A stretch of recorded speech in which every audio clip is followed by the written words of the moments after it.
So often, I think the best ideas, the best business ideas evolve from people trying to find solutions for themselves. And in the case of Terahash, this is certainly true. You'll have noticed in the last few years how electricity prices across Europe have gone through the roof. We're a mid-sized German company with a lot of energy needs in our production, and we were trying to find ways that we could lower our electricity expenses and become self-sufficient, and looked into combining Bitcoin mining to use the heat for our production. This is how it started, just an idea for us, and it grew and it grew and it grew. This is Team Terahash. Our founder, Chris, would love to be here today to pitch, but he's a busy guy. He's got 3 factories that he runs and a family of 3 little children. He gathered together 3 Bitcoin-only workers. That's myself, Rachel Geyer, my colleague Mads, Fabi, who's sitting in the audience here. And we're supported by some internal employees of the Kläger Group. And what do we do at Terahash? We are basically a one-stop shop for Bitcoin. We are your Bitcoin platform. We can provide Bitcoin solutions business to business, business to customer, and we talk about our Terahash loop, which is made out of 3 parts: education, events, and energy. Energy is our main focus, which we will get to later, but everything belongs together. Bitcoin is new. Bitcoin is new for everybody, and there's always such a lot of need for education, particularly in the area of education. So what do we mean with education? We're building up at the moment a webinar platform to provide online but live webinars. We also do in-house workshops. So if you have a company who's looking into incorporating Bitcoin in their own business, we can put together the workshops and provide all the information that they need to know, cover all those areas, just to take away the uncertainty of what Bitcoin is. Going hand in hand with the education is events. We not only put on our own events, and what we're trying to do is break out of the Bitcoin bubble and take Bitcoin beyond. So while we do go to Bitcoin events, we're mostly present at places where you wouldn't expect to find Bitcoin.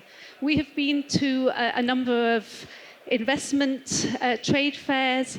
We concentrate on energy markets, the places where we are going to find our customers. And so far, it's had a very good effect. They're not expecting to see a Bitcoin-only company. This is the advantage of Bitcoin. There's no company behind it. But it's also the disadvantage of Bitcoin. Because if you want to know more about Bitcoin, who do you turn to? And this is what we are trying to be. Our vision is to unleash the power of the Bitcoin network. And obviously, we can't do this ourselves. We're a very small company. So we work together across the German-speaking space, but also we're trying to get beyond the German-speaking space so that we can provide the solutions for any problem that individuals or businesses might have for Bitcoin. So we put on our own events, that we will invite people from the energy markets. We will invite fellow Bitcoin companies so that we can network and work out synergies. And our main focus is on energy. Yes, thank you very much, Rachel. Energy is really important, especially for Terahash, because what we have found is that many people do understand that we have energy problems, but they do not understand, or only to a certain degree, they understand we have a money problem.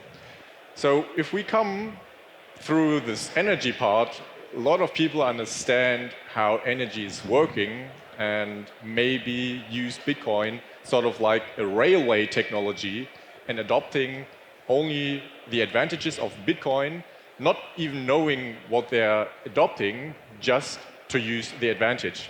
Likewise, you don't need to understand how a car is working just to drive it. Our main focus on energy is those 3 pillars. We are producing hash rate as a byproduct.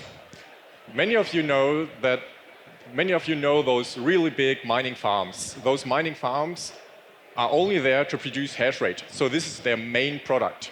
What we are doing is we're using the mining only as a byproduct. So we are mainly producing like plastic parts and using the mining, producing hash rate as a subsidy to produce those plastic parts. So we are more competitive in the plastic production competitive market.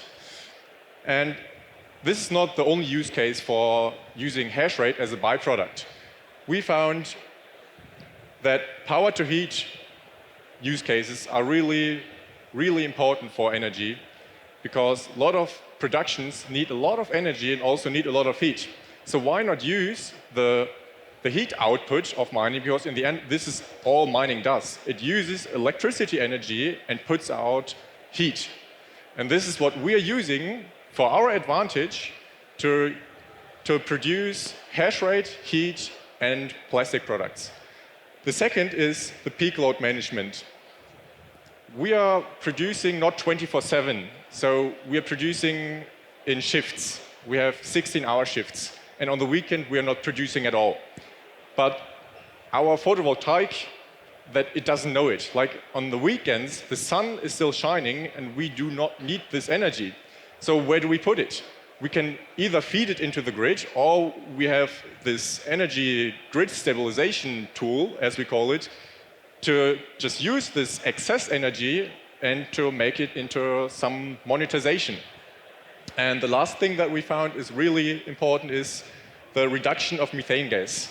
Methane is very, very bad for the environment, far more bad than CO2. And what Bitcoin mining does, it gives an incentive to take out this methane gas and transfer it into like electricity, and it gives you the subsidy in terms of monetization, which will be Bitcoin. Or you can, we are working with a network, let's, for example, with exchange platforms, where you don't even have to keep your Bitcoin, you can just exchange it if you don't want to have the volatility risk of Bitcoin. Yeah, this is so much for energy. I feel like the energy, there's a lot of misunderstandings in energy.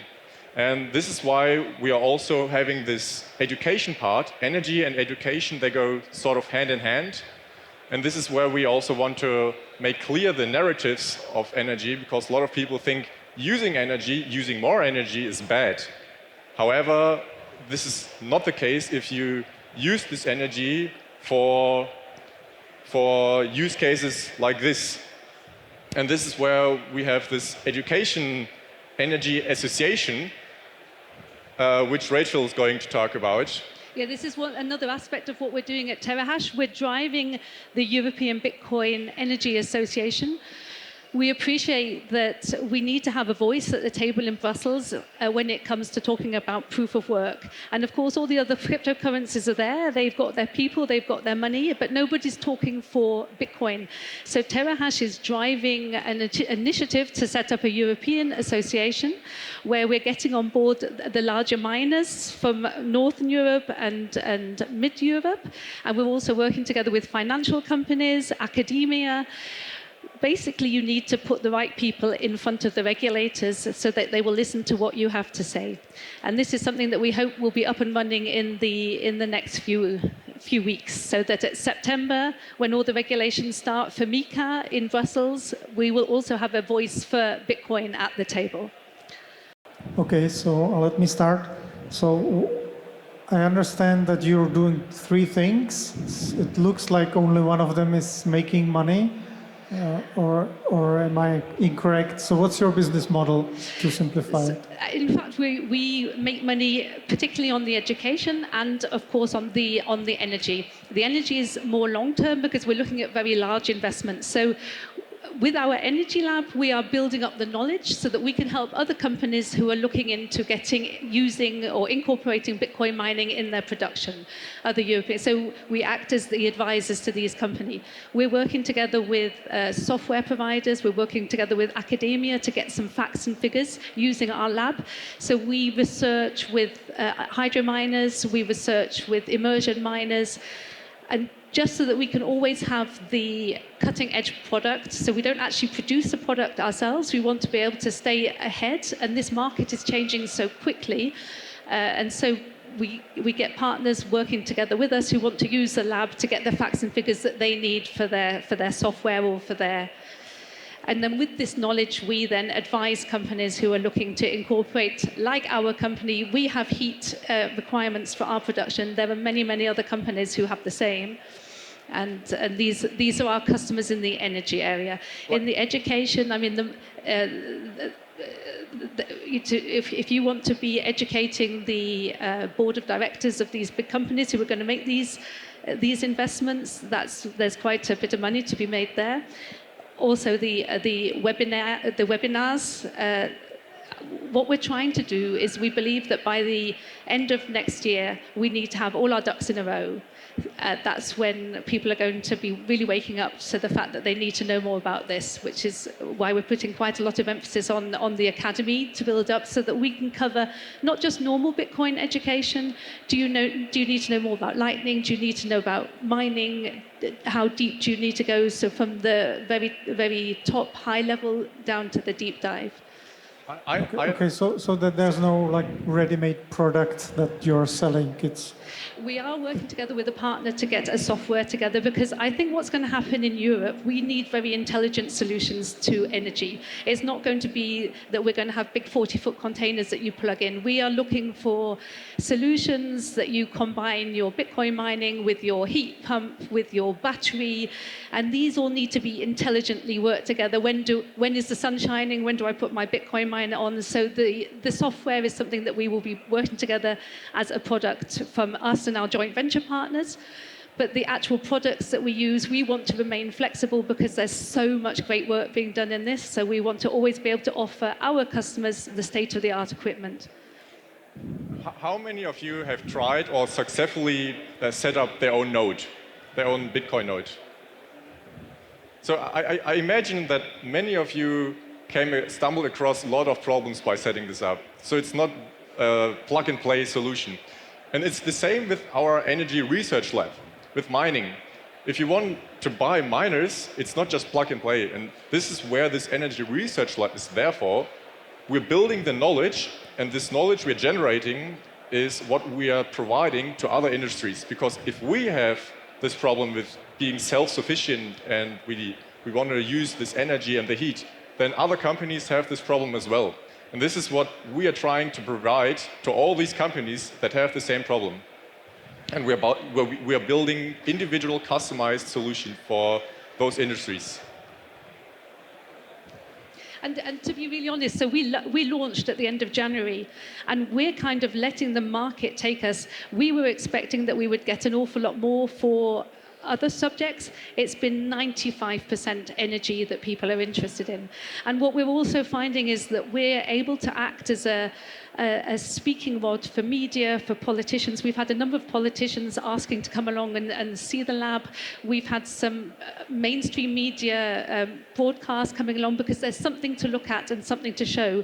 So we're helping to change the narrative from Bitcoin mining is a climate killer to actually it's got use cases also for Europe. So I think that's something that we can provide as this rather large, serious, I mean, our company's been around for 67 years, our mother company. And so that gives a certain trust for the regulators, for the media, that, okay, if they're doing it, then there must be something behind it.